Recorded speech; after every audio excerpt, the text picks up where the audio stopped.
మన Daemon triple D తెలుసా మీకు? Daring, dashing, dangerous. డేమన్లో ఉన్న డి కూడా కలుపుకుంటే D to the power of 4. House of the dragon సిరీస్లో చాలా మందికి ఇష్టమైన character Daemon Targaryen, the king who he never become. ఈ కథలో హీరో కమ్ విలన్ మన డేమన్. స్టైల్ అండ్ యాక్షన్ అతనికి రెండు బలాలు. హాయ్ ఫ్రెండ్స్, ఎలా ఉన్నారు? ఈ రోజు మనం డాన్స్ ఆఫ్ ది డ్రాగన్ కథలోని ఒక మెయిన్ క్యారెక్టర్ అయిన డేమన్ బుక్స్లో ఎలా ఉంటాడో చూద్దాం. షోతో పోలిస్తే మరీ విపరీతమైన తేడాలు ఉండవు కానీ అతని వైపు నుంచి కథ మరోసారి చెప్పుకుందాం. హౌస్ ఆఫ్ ది డ్రాగన్ కథలో George R R Martin favourite character Daemon. అతని క్యారెక్టర్లో ఉండే గ్రే షేడ్స్ తనకి ఇష్టం అంటారు మార్టిన్. డేమన్ పుట్టింది 81 ఏసీలో. ఇతను ఓల్డ్ కింగ్ జెహారిస్ రెండో కొడుకైన బేలాన్కి రెండో కొడుకు. బేలాన్కి అతని సిస్టర్ వైఫ్ అయిన అలిస్సాకి ముగ్గురు పిల్లలు. వాళ్ళ పెద్ద కొడుకు విసరెస్కి డేమన్కి వయసులో 4 ఏళ్ల తేడా. వాళ్ళ తమ్ముడు ఏగాన్ పుట్టినప్పుడు తల్లి అలిస్సా చనిపోయింది. తర్వాత 6 నెలలకే ఏగాన్ కూడా చనిపోయాడు. బేలాన్కి అలిస్సా అంటే ప్రాణం. అందుకే అతను మళ్ళీ పెళ్లి చేసుకోలేదు. 44 ఏళ్ల వయసులో కడుపు నొప్పితో మొదలైన ఏదో ఆరోగ్య సమస్య వల్ల బేలాన్ కూడా చనిపోయాడు. అప్పటికి అతనే ఐరన్ థ్రోన్కి ఎయిర్. అలా బేలాన్ తండ్రి జెహారిస్ బతికి ఉండగానే చనిపోవడంతో జెహారిస్కి ఎయిర్ ఎవరనే సమస్య వస్తుంది. బేలాన్ అన్న కూతురు రేనీస్కి, బేలాన్ పెద్ద కొడుకు విసరెస్కి మధ్య పోటీ వచ్చినప్పుడు డేమన్ తన అన్నకే సపోర్ట్ చేశాడు. ఎందుకంటే అతనికి అన్న మీద ప్రేమ మాత్రమే కాదు, విసరెస్ తర్వాత ఆర్డర్ ఆఫ్ సక్సెషన్లో ఉండేది తనే కదా అన్న ఆలోచన డేమన్ది. 103 ఏసీలో జెహారిస్ చనిపోయాక విసరిస్ కింగ్గా మారాక డేమన్ చేతిలోకి కూడా చాలా అధికారాలు వచ్చాయి. అప్పటికే అతని తాత జెహారిస్ డేమన్కి వెలేరియన్ స్టీల్ స్వార్డ్ అయిన బ్లాక్ సిస్టర్ కూడా ఇచ్చాడు. విసరిస్కి తన తమ్ముడంటే చాలా ఇష్టం. అందుకే రాజుగా మారగానే డేమన్ని మాస్టర్ ఆఫ్ కాయిన్గా అపాయింట్ చేసుకున్నాడు. 104 ఏసీలో అతన్ని మాస్టర్ ఆఫ్ లాస్గా మార్చాడు. డేమన్కి అధికారం మీద విపరీతమైన ఆసక్తి ఉంది కానీ అలా స్మాల్ కౌన్సిల్లో కూర్చునే పనులు చేయాలంటే కొంచెం విసుగే. అతని రక్తంలో ఉన్నది యాక్షన్. ఆ యాక్షన్ మీద ఫుల్ కంట్రోల్ అనుకోకుండానే అతని శత్రువు కారణంగా డేమన్కి వచ్చింది. ఆ శత్రువే కింగ్ విసరెస్కి హ్యాండ్ అయిన ఆటో హైటవర్. ఆటో హైటవర్కి మొదటి నుంచి డేమన్ అంటే అస్సలు ఇష్టం ఉండేది కాదు. స్మాల్ కౌన్సిల్లో కూర్చున్నప్పుడు అతను డేమన్ ప్రెజెన్స్ని భరించలేకపోయేవాడు. దాంతో కింగ్ విసరస్ చెవిలో జోరీగలా పోరుపెట్టి అతన్ని సిటీ వాచ్ కమాండర్ పోస్టులోకి మార్పించి బయటికి పంపేశాననుకుని చేతులు దులుపుకున్నాడు. కానీ అది మరింత ప్రమాదకరం అవుతుందని ఊహించలేకపోయాడు. అసలే ఉడుకు రక్తం, ఆ పైన ఉద్రేకం. అప్పటి వరకు చేతులు కట్టేసినట్టున్న డేమన్కి ఒక్కసారిగా ఫ్రీడమ్ దొరికినట్టుగా అయింది. తొందరలోనే సైనికులకి ఫేవరెట్గా మారిపోయాడు. వాళ్ళని తన ఉద్రేకపూరితమైన స్పీచ్లతో రెచ్చగొట్టేవాడు. వాళ్ళ మంచి చెడ్డలు చూస్తూ వాళ్ళని తన వైపుకు తిప్పుకున్నాడు. వాళ్ళని బాగా ట్రైన్ చేయడమే కాక పనిష్మెంట్ల విషయంలో బోలెడు స్వేచ్ఛ ఇచ్చాడు. అప్పటికి పూర్ కండిషన్లో ఉన్న 2000 మంది సిటీ వాచ్కి ఒక గౌరవం లాంటిది తీసుకొచ్చాడు. వాళ్ళకి షార్ట్ స్వార్డ్స్, బ్రెస్ట్ ప్లేట్స్ లాంటి మంచి మంచి ఆయుధాలు, ప్రొటెక్టివ్ గేర్ సప్లై చేశాడు. వాళ్ళకు ఒక హోదా ఇవ్వడం కోసం యూనిఫామ్లో గోల్డ్ క్లోక్స్ని ఇంక్లూడ్ చేశాడు.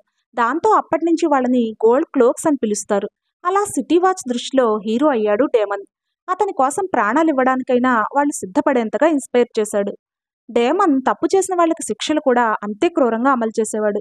దొంగతనాలు, రేప్స్ చేసిన వాళ్ళకి, పిక్ పాకెటర్స్కి కాళ్ళు చేతులు తీసేయడం, విపరీతంగా కొట్టడం లాంటివి చేయించేవాడు. అంతేకాక అతనిలో ఇంకో లక్షణం కూడా ఉంది. అదే బ్రోతల్ హౌసెస్లో తరచుగా కనిపిస్తూ ఉండటం. కింగ్స్ ల్యాండింగ్లోనే బాగా పూర్ ఏరియా అయిన ఫ్లీ బాటంలో ఎప్పుడూ తిరుగుతూ ఉండేవాడు. అక్కడి బ్రోతల్ హౌసెస్లో, బార్స్లో, గ్యాంబ్లింగ్ పిట్స్లో ఎంజాయ్ చేస్తూ ఉండేవాడు. ఆ రకంగా అక్కడి ప్రజలకి అతను ఫేవరెట్ అయ్యాడు. వాళ్ళతని ప్రేమగా లార్డ్ ఆఫ్ ఫ్లీ బాటమ్ అని కూడా పిలిచేవారు. అతని శత్రువులు ఆ బిరుదుని అతన్ని ఇన్సల్ట్ చేయడానికి వాడేవారు. ఆ స్ట్రీట్ ఆఫ్ సిల్క్లోనే అతనికి ఒక స్త్రీ బాగా దగ్గరైంది. ఆమె పేరు మిసారియా. ఆమె చాలా అందమైందే కాక తెలివైంది కూడా. కింగ్ విసరెస్కి అబ్బాయిలు లేకపోవడంతో అతని తర్వాత ఐరన్ థ్రోన్ తందే అనుకున్నాడు డేమన్. 105 ఏసీలో విసరెస్ భార్య ఏమా చైల్డ్ బర్త్లో చనిపోయే నాటికి విసరెస్కి ఒక కూతురు మాత్రమే ఉంది. ఆమె పేరు రెనేరా. ఆమెకు అప్పటికి 8 ఏళ్లు. అప్పుడే అన్నదమ్ములకు మొదటిసారిగా గొడవ జరిగింది. పుట్టిన పిల్లవాడు ఒక్క రోజులోనే చనిపోవడంతో డేమన్ ఆ పిల్లవాడిని ఎయిర్ ఫర్ ఎ డే అని మాక్ చేశాడని విసరెస్కి తెలిసింది. దాంతో కింగ్కి చాలా కోపం వచ్చింది. అప్పటి వరకు ఆటో హైటవర్ ఎంతగా చెప్పినా విన్న విసరెస్ అప్పుడు తన కూతురు రెనేరాని ఎయిర్గా ప్రిన్సెస్ ఆఫ్ ది డ్రాగన్ స్టోన్గా ప్రకటించాడు. తమ్ముడు డేమన్ని అతని భార్య దగ్గరికి వెళ్ళిపోమన్నాడు. అప్పటికే 97 ఏసీలో తన 16 ఏళ్ల వయసులో డేమన్కి పెళ్ళయింది. అతని భార్య పేరు రియా రాయ్స్. ఎందుకో అతనికి మొదటి నుంచి అతని భార్య అన్నా, ఆమె రాజ్యం వేలన్నా అస్సలు ఇష్టం ఉండేది కాదు. అక్కడ ఆడవాళ్ళ కంటే గుర్రాలే బావుంటాయి అనేవాడు. పైగా తన భార్యని మై బ్రాంజ్ బిచ్ అని ఇన్సల్టింగ్‌గా పిలిచేవాడు. ఆమెని ఆమె రాజ్యంలోనే వదిలేసి అతను ఎక్కువగా కింగ్స్ ల్యాండింగ్‌లో ఉండేవాడు. అలా అన్నగారు వెళ్ళిపోమన్నాడని భార్య దగ్గరికి వెళ్లకుండా తన లవర్ మిసారియాని తీసుకుని డ్రాగన్ స్టోన్‌కి వెళ్ళాడు డేమన్. 6 నెలలకి మిసారియా ప్రెగ్నెంట్ అని తెలిసింది. హౌస్ ఆఫ్ ది డ్రాగన్ షోలో డేమన్ అలా అబద్ధం చెప్పినట్టుగా చూపిస్తారు. కానీ బుక్స్‌లో ఆమె నిజంగా ప్రెగ్నెంట్ అవుతుంది. పుట్టబోయే పిల్లవాడి కోసం డేమన్ ఒక డ్రాగన్ ఎగ్‌ని తీసుకెళ్లడంతో మళ్లీ కోపగించిన విసరెస్ మిసారియాని వదిలేసి డ్రాగన్ ఎగ్‌ని తిరిగి ఇచ్చేసి భార్య దగ్గరికి వెళ్ళమని గట్టిగా హెచ్చరిస్తాడు. మన హీరోకి ఎప్పుడు ఎవరి మాట వినాలనిపిస్తుందో తనకే తెలియదు కదా. ఈసారి మాత్రం అన్నగారి మాటకు విలువిచ్చి మిసారియాని షిప్లో ఎస్సోస్లోని మియర్కి పంపేసి డ్రాగన్ ఎగ్ని తిరిగి ఇచ్చేస్తాడు. అలా ఎస్సోస్కి వెళ్తున్న మిసారియాకి నారోసీలో వచ్చిన తుఫాన్ వల్ల ప్రెగ్నెన్సీ పోతుంది. ఆ విషయం తెలుసుకున్న డేమన్ ఒక్క మాట కూడా మాట్లాడు గాని అందుకు కారణమైన అన్నగారితో మాత్రం దూరం ఏర్పడిపోతుంది. ఇప్పుడు కూడా భార్య దగ్గరికి వెళ్లకుండా డ్రిఫ్ట్ మార్క్లో ఉన్న కోర్లిస్ వెలారియన్ని కలుస్తాడు డేమన్. లార్డ్ ఆఫ్ టైడ్స్ అయిన కోర్లిస్కి స్టెప్ స్టోన్ దగ్గర ఎస్సోస్కి చెందిన ట్రయార్కీ డామినేషన్ చాలా ఇబ్బందిగా ఉంది. బిజినెస్ కోసం అటు వెళ్లాలంటే వాళ్ళు పెంచేసిన టోల్స్ కట్టడం చాలా కష్టంగా ఉంది. అందుకే డేమన్ని స్టెప్ స్టోన్స్ దగ్గర వార్కి ఒప్పిస్తాడు కోర్లిస్. 3 ఏళ్ల పాటు స్టెప్ స్టోన్స్లో డేమన్ తన కెరాక్సిస్తో సెకండ్ సన్ సైన్యంతో, కోర్లిస్ తన వెలారియన్ ఫ్లీట్తో కలిసి ట్రయార్కీతో యుద్ధం చేస్తారు. ట్రయార్కీ అంటే ఎస్సోస్లో ఉండే లీస్, మియర్, టైరోష్ అనే 3 ఫ్రీ సిటీలు. క్రాఫ్ట్ రీడర్ అని పిలిచే మియర్ అడ్మిరల్ని చంపేసి ఒక 2 తప్ప మిగిలిన స్టెప్ స్టోన్స్ అన్ని తన కంట్రోల్లోకి తెచ్చుకుంటాడు డేమన్. దాంతో తన్ని తాను king of the step stones and నారోసీగా ప్రకటించుకుంటాడు. 2 ఏళ్ల పాటు ఆ స్టెప్ స్టోన్స్ అనే రాజ్యం కాని రాజ్యాన్ని పరిపాలించి డేమన్కి విసుగేస్తుంది. అప్పటికి విసరెస్కి ఆలిసెంట్తో పెళ్లి కావడం, ఆలిసెంట్కి ఆమె స్టెప్ డాటర్ రెనేరాకి గొడవలు మొదలవడం, king supporters greens and blacks అని 2 పార్టీస్గా విడిపోవడం జరుగుతుంది. అప్పుడే మళ్ళీ డేమన్ కింగ్స్ ల్యాండింగ్లోకి ఎంటర్ అయ్యి తన స్టెప్ స్టోన్స్ కిరీటాన్ని అన్నగారికిచ్చి రాజీ చేసుకుంటాడు. సంతోషించిన విసరెస్ డేమన్ని కౌగిలించుకుని 2 బుగ్గల మీద ముద్దులు పెడతాడు. అన్నదమ్ముల ప్రేమ చూసి ప్రజలంతా ఆపకుండా చప్పట్లు కొడతారు.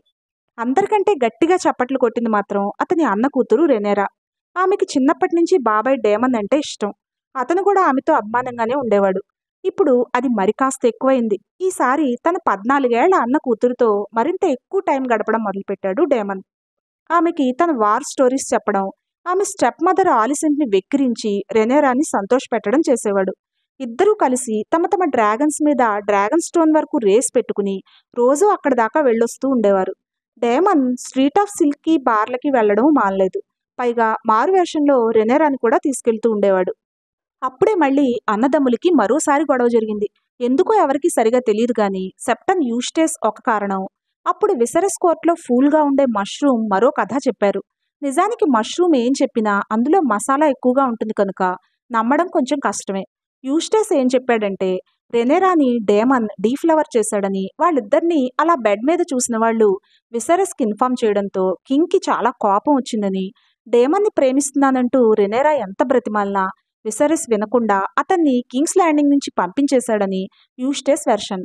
కానీ రెనేరాకి తన పర్సనల్ షీల్డ్ అయిన క్రిస్టన్ కోల్ అంటే ఇష్టమని, అతనేమో రెనేరా ప్రేమని యాక్సెప్ట్ చేయట్లేదని, అందుకే డేమన్ ఆమెకి ప్రేమ పాఠాలు చెప్పేవాడని మష్రూమ్ కథనం. అతన్ని ఎలా ఆకట్టుకోవాలో నేను చెబుతానంటూ ఆమెకి చాలా పాఠాలు నేర్పించాడని, ఆ పాఠాలన్నీ ఆమె క్రిస్టన్ దగ్గర ప్రయోగించబోతే అతను కాదన్నాడని, ఆ బాధలో ఉన్న రెనేరాకి బ్రేక్ బోన్స్ అని పిలిచే హార్విన్ స్ట్రాంగ్ కనిపించడంతో అతనికి దగ్గరైందని అంటాడు మష్రూమ్. ఈ సంగతులన్నీ తెలిసిన విసరస్ అడిగితే డేమన్ అదంతా నిజమేనని ఒప్పుకుని, ఇప్పుడు ఆ పిల్లని ఎవరు పెళ్లి చేసుకుంటారు, నాకిచ్చి చెయ్యమని అడిగాడని, విపరీతంగా కోపగించిన విసరస్ ఇక మళ్ళీ కింగ్స్ ల్యాండింగ్లో అడుగు పెట్టద్దంటూ డేమన్ని పంపేశాడని మష్రూమ్ చెప్తాడు. మొత్తానికి ఏం జరిగితేనే విసరస్ అక్కడి నుంచి పంపేయడంతో డేమన్ మళ్ళీ స్టెప్ స్టోన్స్ దగ్గరికి వెళ్ళిపోయి మిగిలిన యుద్ధం మొదలు పెడతాడు.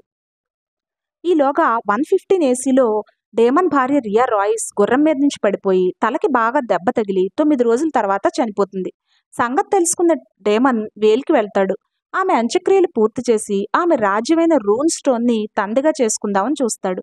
కానీ వేల్కి లేడీ అయిన జేన్ ఏరిన్ మళ్ళీ వేల్లో అడుగు పెట్టద్దంటూ అతన్ని అక్కడి నుంచి పంపించేస్తుంది. చేసేదేం లేక డేమన్ మళ్ళీ డ్రిఫ్ట్ మార్క్కి వస్తాడు. అక్కడ కోర్లిస్ కూతురు లేనా నచ్చడంతో ఆమెను పెళ్లి చేసుకుందాం అనుకున్నాడు. అప్పటికే ఆమెకి ఎస్సోస్లోని ఒక ధనవంతుడైన లార్డ్ కొడుకుతో పెళ్లి కుదిరింది. ఆ కుర్రాన్ని రెచ్చగొట్టి జ్యూయల్కి పిలిచి తన డార్క్ సిస్టర్తో అతన్ని చంపేసి లేనాని పెళ్లి చేసుకున్నాడు. అన్నగారు ఈ పెళ్లికి ఒప్పుకోవడం తెలుసు కనుక భార్యను తీసుకుని ఎస్ఓస్కి వెళ్ళిపోయాడు. 116 ఏసీలో పెంటోస్లో డేమన్కి ఇద్దరు కవల ఆడపిల్లలు పుట్టారు. వాళ్ళని తీసుకుని డేమన్ లేనాలు డ్రిఫ్ట్ మార్క్ వచ్చారు. అప్పటికే 114 ఏసీలో రెనేరాకి లేనా అన్న లేనోర్తో పెళ్ళయింది. రెనేరాకి భర్తతో పెద్దగా రిలేషన్ లేకపోయినా ఆడబడుచు లేనాతో మంచి స్నేహం ఏర్పడింది. కుదిరినప్పుడల్లా ఆమెను కలుస్తూ ఉండేది. ఇద్దరూ కలిసి వాళ్ళ డ్రాగన్లు సైరాక్స్ వేగార్ల మీద ఆకాశంలో చక్కర్లు కొట్టి వచ్చేవారు. ఆ స్నేహంతోనే తన కొడుకులు జకరిస్ లుసెరస్లకి లేనా కూతుళ్ళు బేలా రేనాలతో పెళ్లి కూడా కుదుర్చుకుంది రెనేరా. 120 ఏసీ మాత్రం కొన్ని చావుల్ని తీసుకొచ్చింది. చైల్డ్ బర్త్లో డేమన్ భార్య లేనా చనిపోతే రెనేరా భర్త లేనోర్ని అతని స్నేహితుడే హత్య చేశాడు. రెనేరాని పెళ్లి చేసుకోవడం కోసం ఆ హత్య డేమనే చేయించాడంటాడు మష్రూమ్. ఆ థీరీ నిజమా అనిపించేలా 6 నెలలు తిరగకుండానే డేమన్ రెనేరాలు పెళ్లి చేసుకున్నారు. విసరస్ ఒప్పుకోవడం తెలియడం వల్ల డ్రాగన్ స్టోన్లో వాళ్ళు రహస్యంగా పెళ్లి చేసుకుంటారు. తర్వాత వెంటనే రెనేరాతో డేమన్కి ఇద్దరు అబ్బాయిలు పుడతారు. వాళ్లే ఏగాన్ విసరస్లు. 129 ఏసీలో కింగ్ విసరస్ చనిపోయాక డాన్స్ ఆఫ్ ద డ్రాగన్స్ మొదలవుతుంది. విసరస్ రెనేరాని ఎయిర్గా ప్రకటించినా సరే క్వీన్ ఆలిసెంట్ తన కొడుకు ఏగాంది సెకండ్నే ఐరన్ థ్రోన్ మీద కూర్చోబెట్టాలనుకుని కింగ్ చనిపోయిన విషయం బయటకు తెలియనివ్వకుండా ఆటో హైటవర్ క్రిస్టన్ కోల్ల హెల్ప్తో అతనికి రాజుగా పట్టాభిషేకం చేస్తుంది.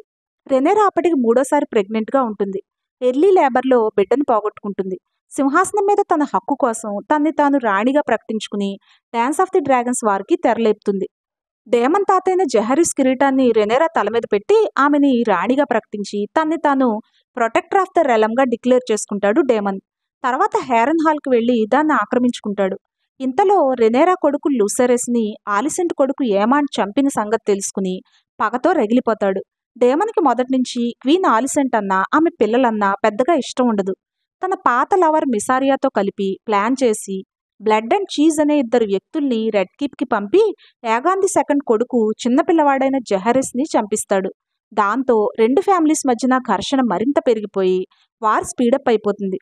ఆ తర్వాత డేమన్ పాత్ర ఎంతవరకు ఈ వార్లో ఉంటుంది, అతని జీవితం ఎటువంటి మలుపు తిరుగుతుంది అన్న story house of the dragon 3rd సీజన్కి స్పాయిలర్ అవుతుంది కనుక ఇక్కడితో ఆపేస్తున్నాను. నేను ఇదంతా fire and blood, rise of the dragon novels నుంచి మార్టిన్ రాసిన మరో కథ the rogue prince or a king's brother నుంచి తీసుకున్నాను కనుక షోలో ఉన్నది చెప్పడం లేదు. The rogue prince or a king's brother అనే కథ గిల్డెన్ అనే మేస్టర్ రాసినట్టుగా ఉండే ఒక హిస్టరీ చాప్టర్. డేమన్ ఒక రాజుకి మనవడు, మరో రాజుకి తమ్ముడు, ఒకే ఒక టార్గేరియన్ రాణికి భర్త. అతని 2 కొడుకులు 3 మనవలు తర్వాత రాజులై 7 కింగ్డమ్స్ని పరిపాలించారు. కానీ అతను మాత్రం రాజు కాలేకపోయాడు అంటాడు గిల్డెన్. అతను డాషింగ్, డేరింగ్, డేంజరస్ అంటాడు. ఈ హిస్టరీ రాయడానికి అతను సెప్టన్ యూస్టేస్, ఫూల్ మష్రూమ్ల బుక్స్ని బేస్ చేసుకున్నాడు. డేమన్ ఎంత చార్మింగ్గా ఉంటాడో అంత మూడీగా ఉంటాడు. ఎంత అంబిషియస్గా ఉంటాడో అంత ర్యాష్గా బిహేవ్ చేస్తాడు. ఎంత కూల్గా కనిపిస్తాడో అంత హాట్ టెంపర్డ్గా ఉంటాడు. కొందరితో ఎంత మంచిగా ఉంటాడో మరికొందరితో అంతే క్రూయల్గా ఉంటాడు. టార్గేరియన్స్లో జనరల్గా ఉండే అతి మంచి, అతి పిచ్చి వాళ్ళనే 2 కోవల్లోకి రావడమే మన డేమన్ స్పెషాలిటీ. అతనే వెలుగు, అతనే చీకటి, ఆకాశంలాగా. ఇదండి మన డేరింగ్ డాషింగ్ డేమన్ కథ. మన ఈ డేమన్ బ్లడీ స్టోరీకి మీరు కొట్టే లైక్ల ఫైర్లో యూట్యూబ్ లైక్ బటన్ డ్రాగన్ మంటల్లో కాలినట్టు కాలి మసైపోవాలి. మరి వీడియోని డేమన్ ఫ్యాన్స్తో షేర్ కూడా చేసుకోండి. ఇటువంటి మరిన్ని గేమ్ ఆఫ్ థ్రోన్స్ వీడియోస్ కోసం నా ఛానల్ని తప్పకుండా సబ్స్క్రైబ్ చేసుకోండి. పర్సనల్గా ఇటువంటి ఒక క్యారెక్టర్ వైపు నుంచి స్టోరీ కావాలనుకుంటే ఆ క్యారెక్టర్ పేరు కామెంట్ చేయండి. మళ్ళీ మరో మంచి వీడియోతో కలుద్దాం. అప్పటి వరకు బై బై.